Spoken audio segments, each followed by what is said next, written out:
So here we are again, part 2 of the moon, and it's actually quite a remarkable day. It's January 20th,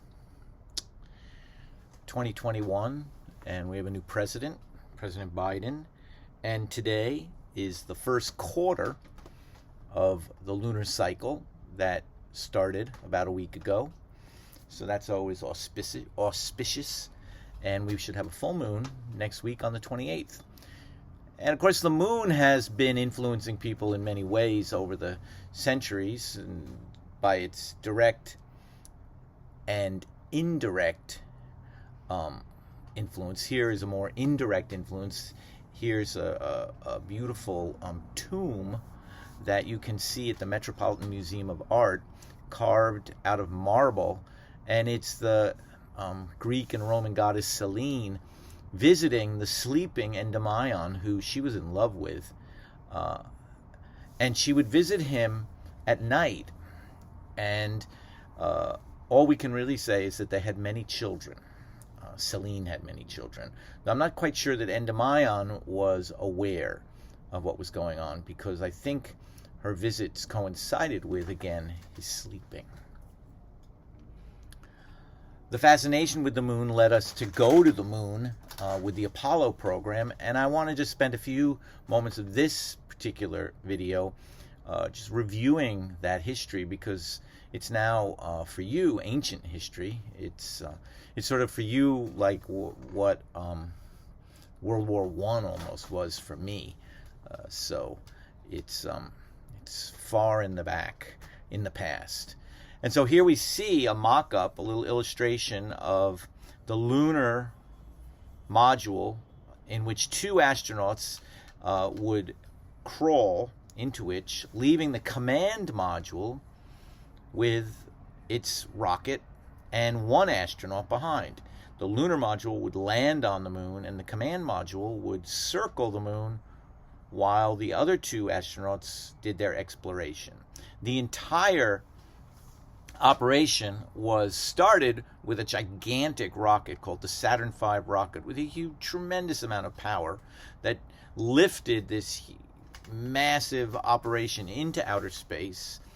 And slowly, first stage of the rocket, second stage, third stage are all lost, leaving behind the service module, which has these engines, that's here, and then the capsule, the command module, and finally the lunar orbiter.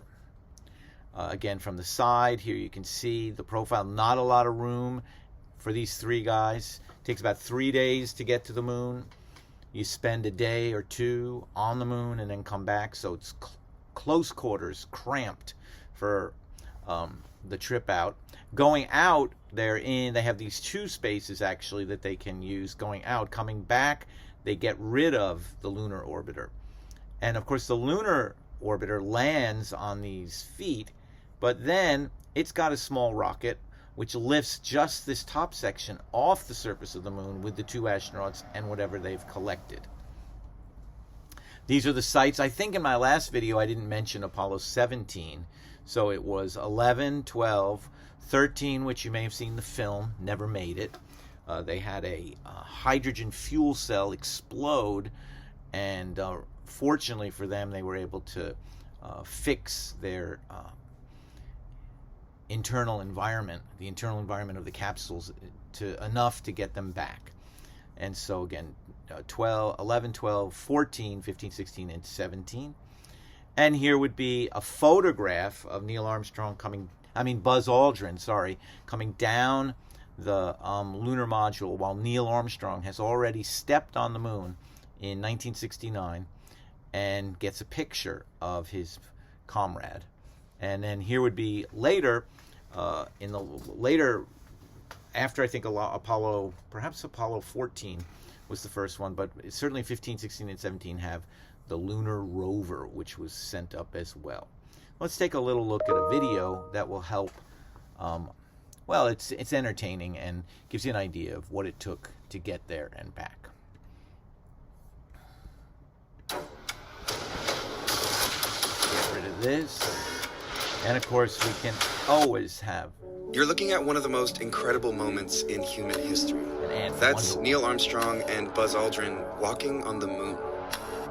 Okay, maybe you've seen this clip before, but think about that for a second. They're on the moon, a celestial object nearly 240,000 miles into outer space. That distance is like flying all the way around the Earth 9.5 times. Millions of people around the world watched on July 16, 1969, as Apollo 11, carrying astronauts Neil Armstrong, Buzz Aldrin, and Michael Collins, launched from Cape Kennedy, Florida, and disappeared into the sky. I watched from Boy Scout camp. We were all herded into the dining hall and watched on a tiny little black and white television. I didn't enjoy Boy Scout camp. It was the climax of years of preparation and research, and the pinnacle moment of the so-called space race between the United States and Soviet Union, a years-long rivalry to compete for dominance in space exploration. For the 8 days following the launch, the world awaited the return of the would-be heroes. So what actually happened between here and here? So let's start with the components of the ship that were discarded one by one until this became this. Here's the rocket that sent the astronauts into space, the Saturn V. The 3 stages of the Saturn V each played a different role in launching Apollo on a path to the moon. We'll get to that later. On top of the rocket is the actual Apollo spacecraft. It's made up of 3 parts too. There's the lunar module, the component that would eventually land on the lunar surface, the service module, which had propulsion systems for course corrections and entering and escaping orbit, and the command module, where our 3 heroes were for most of the mission. And last but not least, this is the launch escape system, which was designed to pull the command module away from the rocket if something went wrong during launch. So originally that had not been a part of the rocket, and then in 1966, I remember this well, the Apollo 1 team went into this rocket, into the command module, and I think it was Gus Grissom, Ed White, and I can't remember the third gentleman. And while they were in the capsule, something sparked. There was too much oxygen in the mixture of air that they were pumping into the command module, and a fire started, and they couldn't get the astronauts out, and they were killed. And so after that, they decided to add this safety feature to the top of the rocket. I remember it so well. And again, in those days, we had television, but we also had these beautiful picture magazines that would, they were the equivalent of Instagram for you today in a way. And the picture magazine that covered this was Life magazine. Together, all these pieces made up the Saturn V rocket and Apollo 11 spacecraft. But it's the way they came apart that made the moon landing happen.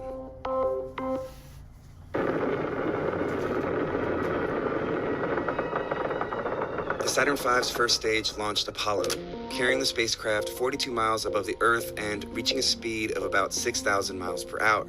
The first stage then detached, and once the Saturn V's second stage kicked in, the now needless launch escape system jettisoned too. The second stage propelled the spacecraft even farther and faster into space, and after it detached, the third stage of the rocket fired briefly to knock Apollo into a parking orbit 103 miles above the Earth's surface. So here it's going at about 17,000 miles an hour. That's not enough to get it away from the Earth's gravity, and as we may remember, it would need a little bit more, and so he's going to tell us what they do next. Final checks were made, and the Saturn V fired again to set Apollo on course to the moon in a move called the translunar injection. And that translunar injection, they had to get going to the 25,000 miles per hour to escape the Earth's gravitational force. Eventually, as they get closer and closer to the moon's gravity starts to pull them in. So all of this had to be figured out by the scientists and engineers before they could shoot the rocket into space. After propelled away from Earth, the Saturn V's job was done. Now, the astronauts needed to pull off a mid-flight maneuver to reconfigure the ship so the crew could access the lunar module, which had been stored in a protective compartment during launch.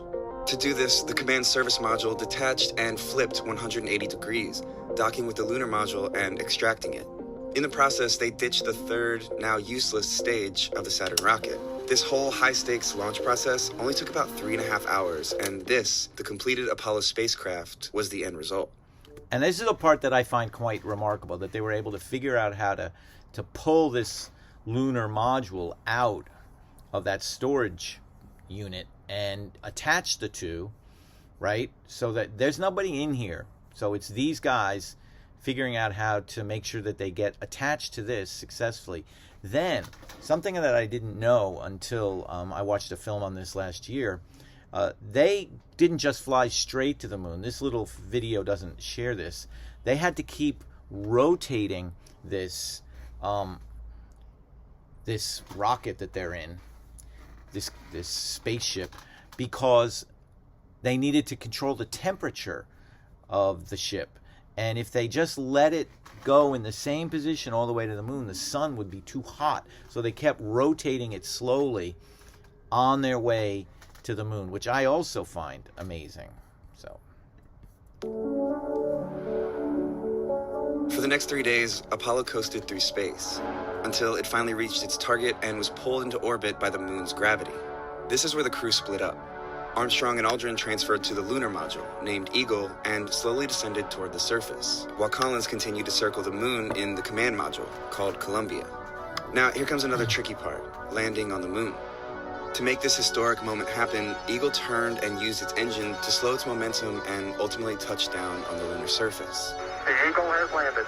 The moonwalk was broadcast live on television, immortalizing Neil Armstrong's words here. It's one small step for man, one giant leap for mankind.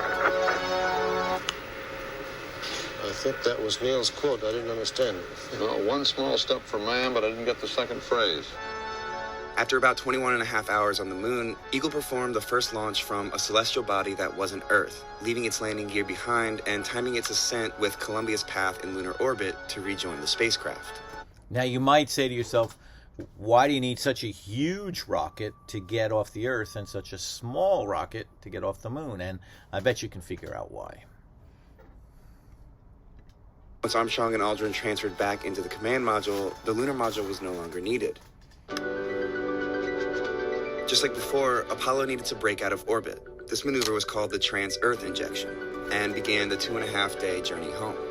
This gets it back to something that we talked about before. They did the translunar injection after firing their rockets in the command module, in the service module, I should say, behind the moon, so that when they got to about here, they could no longer communicate with the Earth. So they were in total news blackout for several minutes. I can't remember how long, but it's a significant amount of time where they're blasting off these rockets. And of course, blasting off rockets in space was not necessarily given as being safe. So this was a very nerve-wracking period. And if you ever watch a longer film, say, or read about this, this was the astronauts were extremely happy with the result of that event, that firing of the rocket, because it went perfectly, and then they got on exactly the right orbit they needed to get back home. And again, if they, you have to think about this. If they shoot the rocket for too long, they could overshoot the Earth. They could get in the wrong trajectory, and they don't have an unlimited supply of fuel. So they want to do things just so in order to be getting home safely. Upon approaching its entry point into Earth's atmosphere and no longer needing its propulsion engines, Apollo jettisoned the service module and prepared for re-entry, protected by the now exposed heat shield on the bottom of the command module. Apollo blazes across the heavens, coming back to Earth at 25,000 miles an hour. So here's a little bit of a deception, right? Because that's not the Apollo. There's no people in here. This is the service module, which they didn't need anymore, breaking up in the atmosphere. And of course, they did not want the command module to break up in the atmosphere. That would have been terrible. Chutes deployed, and Columbia splashed down safely into the Pacific Ocean. And what was once a 3,000-ton behemoth of rocket, fuel, and freight was reduced to this: a small command module floating in the ocean, carrying 3 astronauts and rock samples collected from the surface of the moon. So I just thought that was worth a quick look. I'm going to quit Safari. I don't know if that's going to help save my my video here, but it might. So again, Now we're going to go into our newest topic. This is the topic that you're responsible for: solar and lunar eclipses. And you can see two actually fairly simple diagrams if you spend a moment to look at them as to how a solar at the top or lunar at the bottom here eclipse might happen. It requires the sun, the moon, and the earth to be aligned in just such a way that the moon's ever-present shadow, the moon is always casting a shadow, happens to strike the earth. The only time that can happen is when the moon is in the new moon position. Then, for a lunar eclipse, we have the sun, the earth, and the earth's ever-present shadow being cast upon a moon in just the right position. Now you might say, why doesn't this happen every month? Well, it has to do with the plane of the ecliptic. And the plane of the ecliptic, if we remember, is that imaginary plane upon which the planets in our solar system orbit around the sun.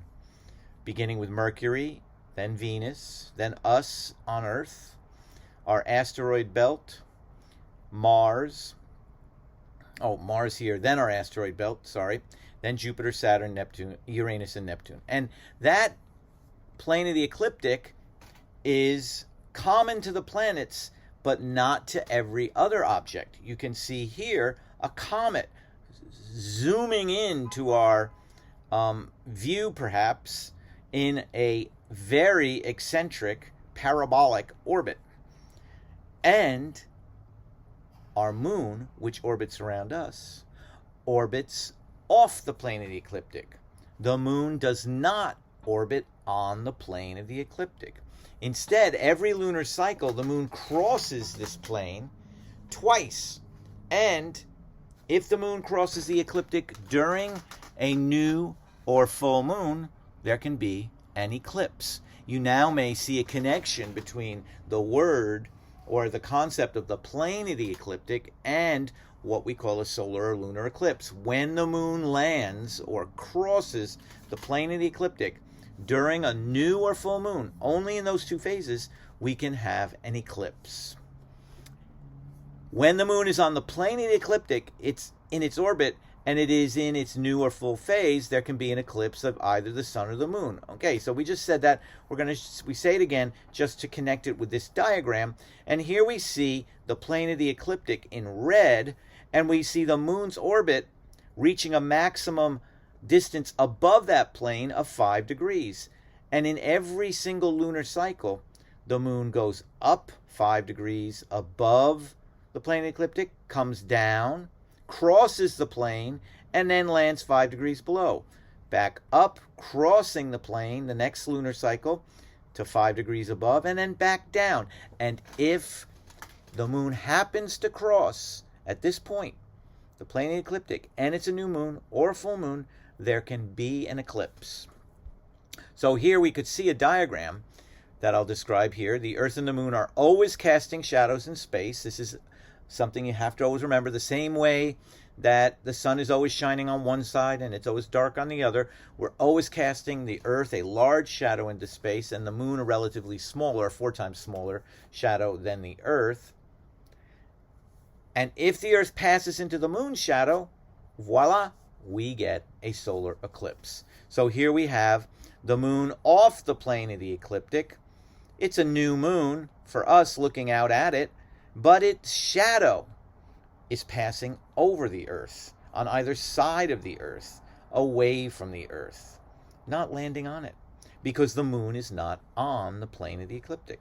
But if the moon is on the plane, in this situation, the dark line, the plane, then the shadow strikes the Earth for a short amount of time, as long as the moon is lined up, because remember the moon is moving 13 degrees per day, we're rotating, and we're moving 1 degree per day.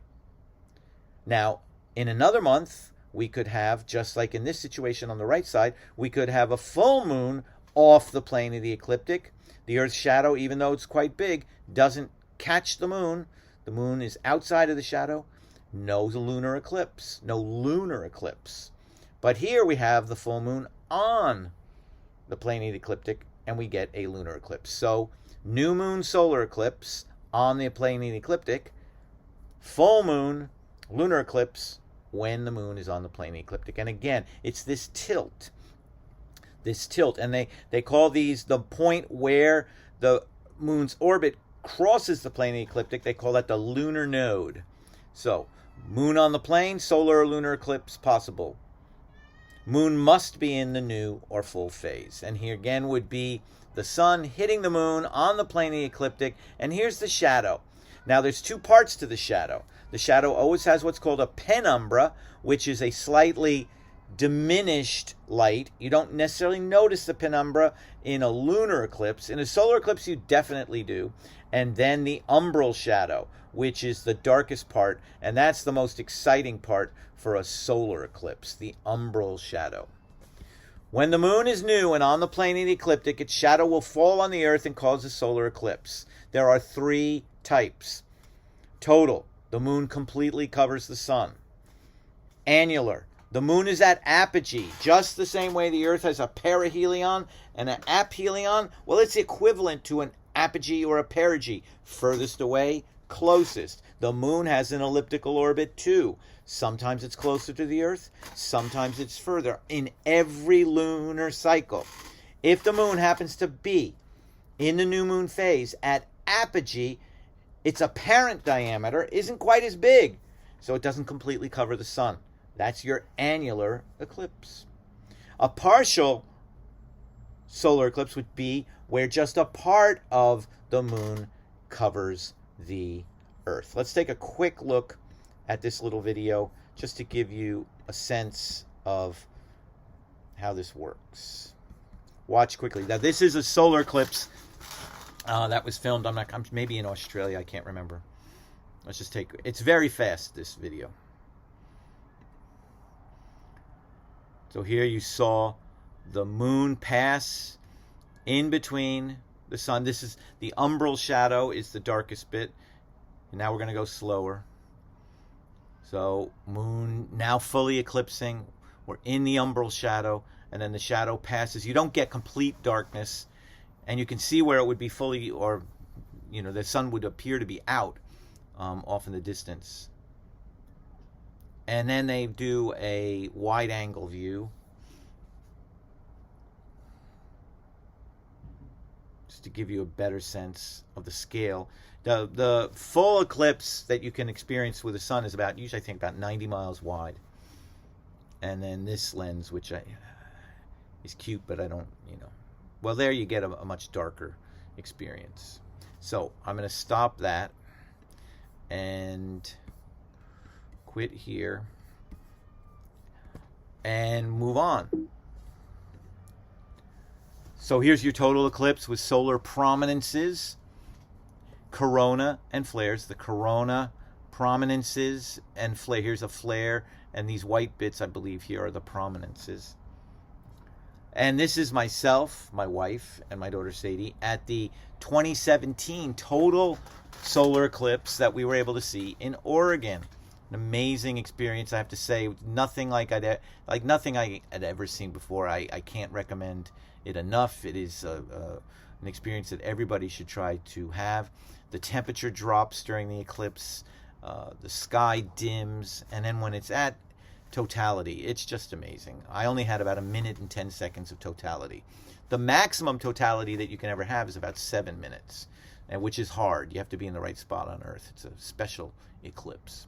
That would be a picture that we took. You can see our camera wasn't very good, but it just gets a little pin of the moon. The corona is so bright, the sun is so bright that you need the right filters to get a good photograph of a solar eclipse.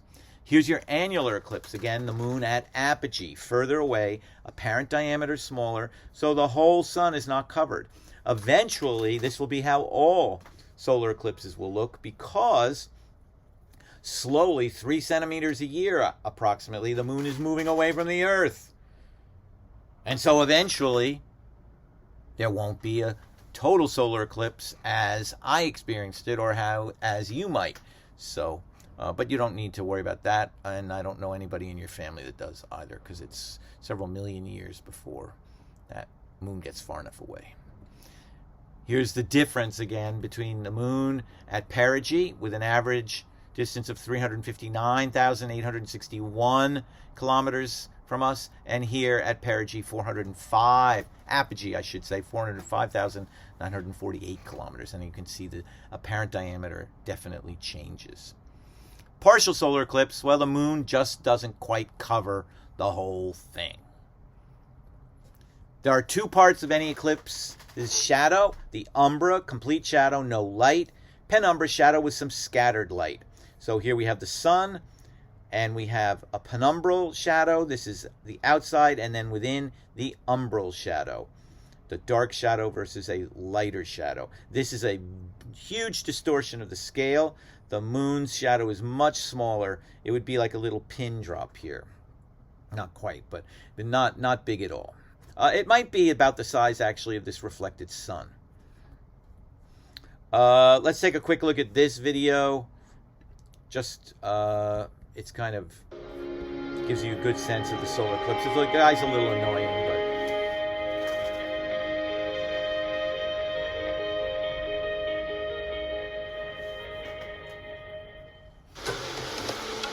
We're in South Asia, India.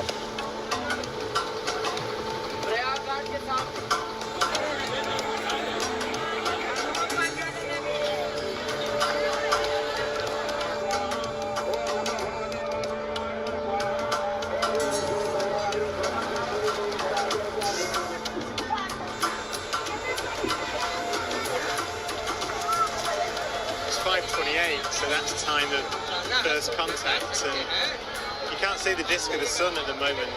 It's obscured by low cloud. The edge of the moon is at this point just beginning to touch the disk of the sun. You can see the sun emerging through the clouds. See the disk.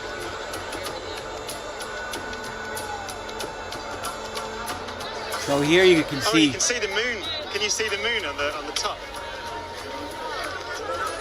Oh yeah. Just in that top right corner.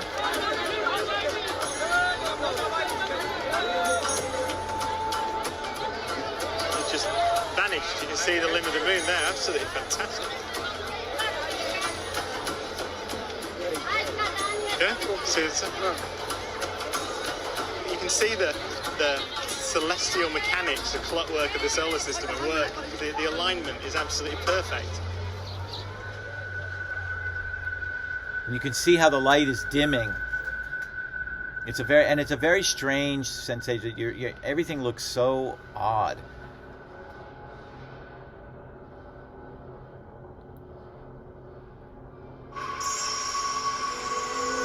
And it takes about 45 minutes for the moon to finally completely cover the sun. And this point is really spectacular.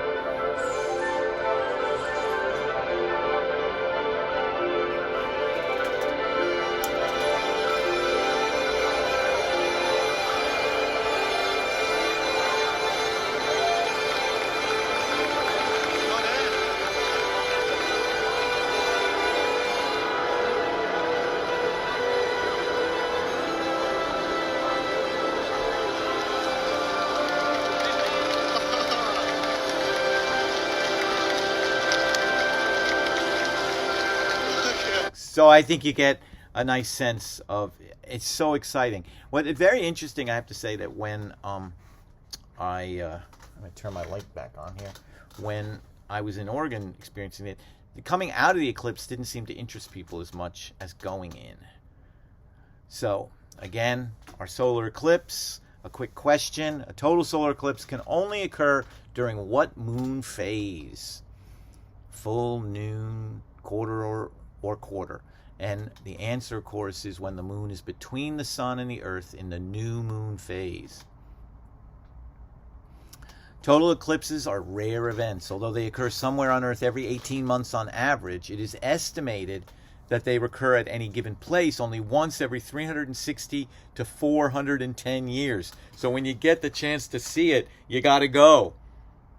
On average. That's on average. So sometimes, some places more, some places a little less. But that's 360 to 410 years. The total eclipse lasts for only a maximum of a few minutes at any location because the moon's umbra moves eastward at over 1,700 kilometers per hour. Totality currently can never last more than 7 minutes and 32 seconds. This was the eclipse that I saw. I saw it out here in Oregon. The maximum was here. I think they had a maximum in close to 3 minutes. And this is one that you get a chance to see. April 8th, 2024. Next time we have a presidential election. There'll be campaigning. There'll be primary season. And you'll be able to catch it in upstate New York, not New York City. Totality. This blue line is where you can see the total eclipse. But you can't see the total eclipse outside of that line. You'll have a partial eclipse in New York that will be pretty exciting in the city, but it won't be totality. So if you can get to totality in 2024, do it. These are all the eclipses from 2021 to 2040. And I'll let you just meditate on that for a moment. You can see the red are the annular.